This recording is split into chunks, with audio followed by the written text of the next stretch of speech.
Alright guys, today instead of a video about food, I'm going to make a video about my first 6 weeks as a YouTuber on YouTube YouTubing. Or something. Watch out, here comes the intro!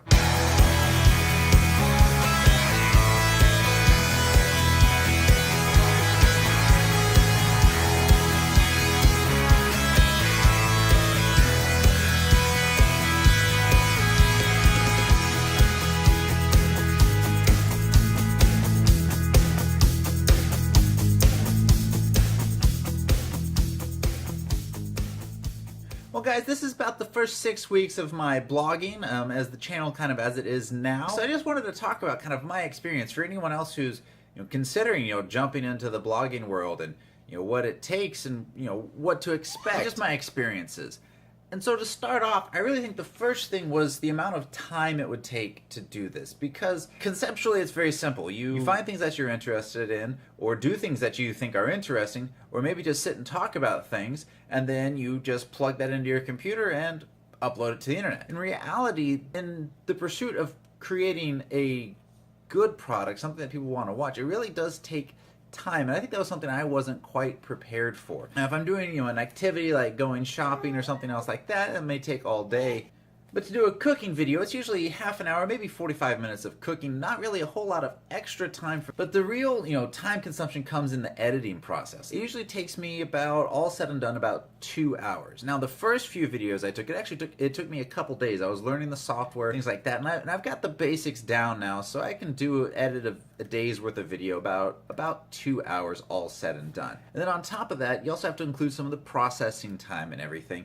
And then there's, for me to upload a video, about a 10-minute video takes an hour and a half, maybe 2 hours to upload. And a longer video, even longer than that. I don't have the fastest internet connection in the world. So for me and the amount of time I have, that's 2 days worth. A day spent filming, and then basically a day, whatever free time I have during the day, I spend editing and uploading and preparing, doing all the graphics and other things. So I wasn't ready for that. So at first the onset, trying to do a single video every day, for what I'm doing and how I edit them and my process for going through those, I don't have the best tools. I don't have the most efficient, things.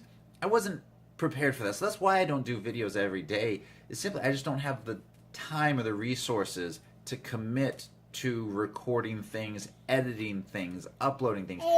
It would be a full-time job. That's why I've backed off to doing a video, 1 or 2 videos a day. As you see, sometimes I'll spend one day recording and I break it up into 2 videos and kind of space those out in the uploading time. Second thing for me is the cost.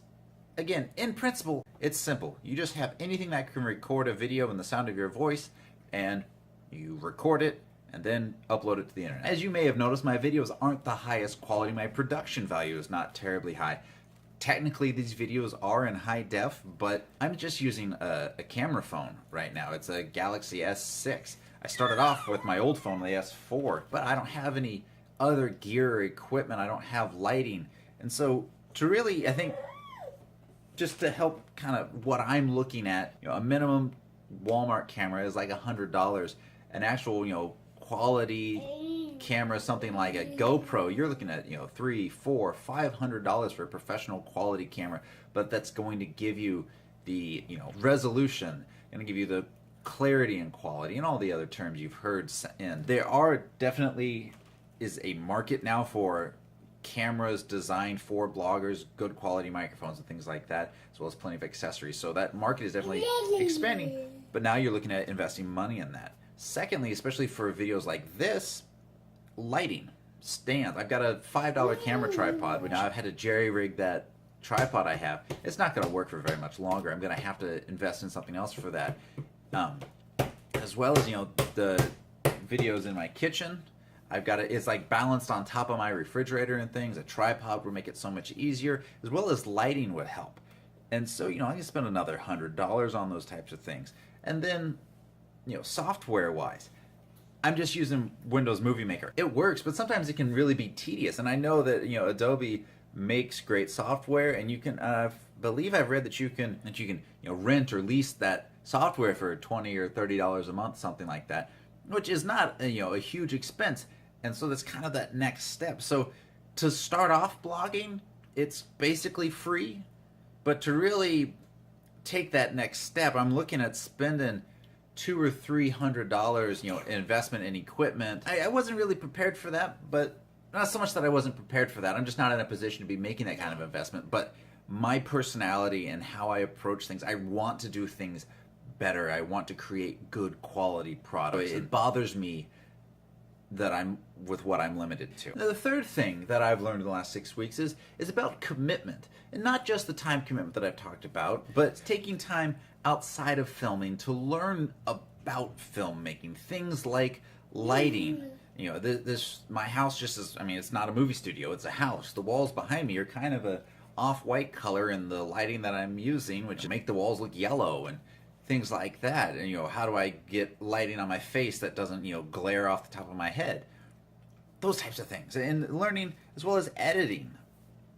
Learning about editing. If I'm going to take that step to upgrade my software, there's going to be tons of stuff to learn. And the downside to powerful software is it tends to be complicated, because you can do so much that the simple things sometimes become difficult. Second, kind of the second part of the commitment is the emotional commitment to making these videos. That it takes a lot of time, and after the first couple videos, it's not terribly rewarding. Here we are 6 weeks in, and my videos get about 10 views each. And half of those views are like family members and friends who are supporting me, and I appreciate that support. But it's also, you work fairly hard all day long, or a couple days worth of work, and after a week 10 people have seen it, and then the views, you don't get any more new views. No one else, no new people are seeing it. And that, for me as a person, I need that positive feedback. I need to feel like I'm being successful, and I need that feedback that I'm doing well. And that's hard to get sometimes with, in just 6 weeks. That these big channels really do take a lot of time. And then the third part of commitment is the money. Of course, I have already mentioned the equipment and everything else. But next is advertising. I do have a couple videos. If you've just browsed my channel, you've seen I've got like 2 videos that have more views than all the rest of them. The Walmart video has, I think it's close to about 1,000 views, and then my lasagna video has just a couple hundred. I did that through advertising. It was fairly cheap. I was surprised at how cheap the advertising was. I've done fairly well. I only spend about $5 a week, less than $1 a day. It's generated a few extra views. They've got all sorts of great powerful tools on that keep track of those things. And so I've spent about $5 a week. I've only been advertising for a few weeks, so I've spent about $20 in advertising, and my videos have generated about 35 cents in income. So I'm still obviously in the hole from this.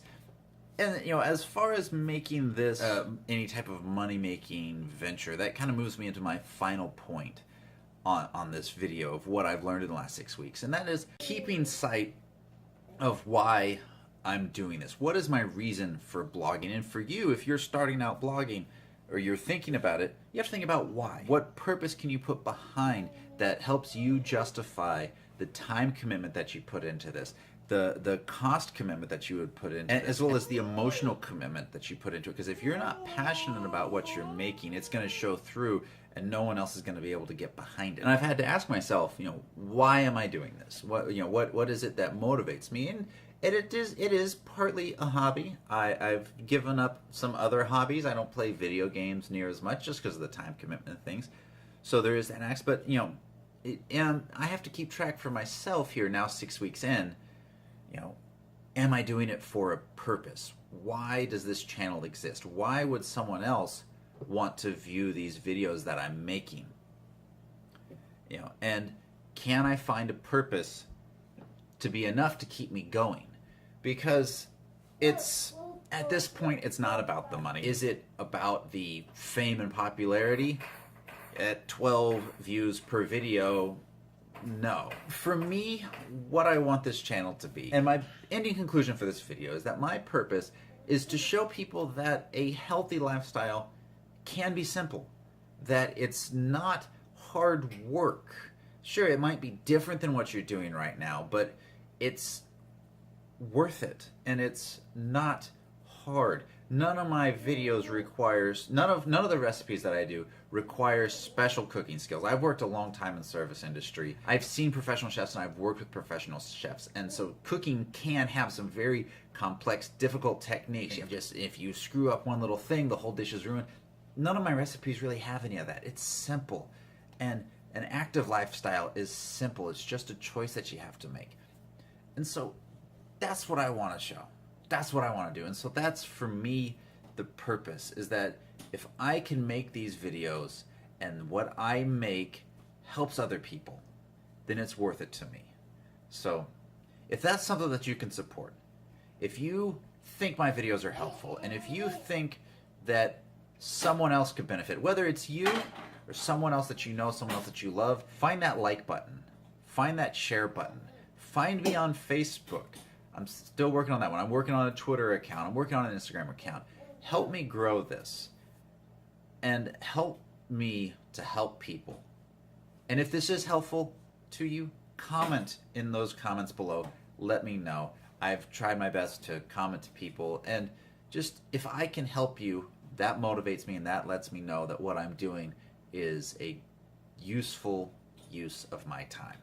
So guys, thanks for coming along for these first 6 weeks. I hope you'll join me for the next several weeks, months, even years of making impact on people's lives.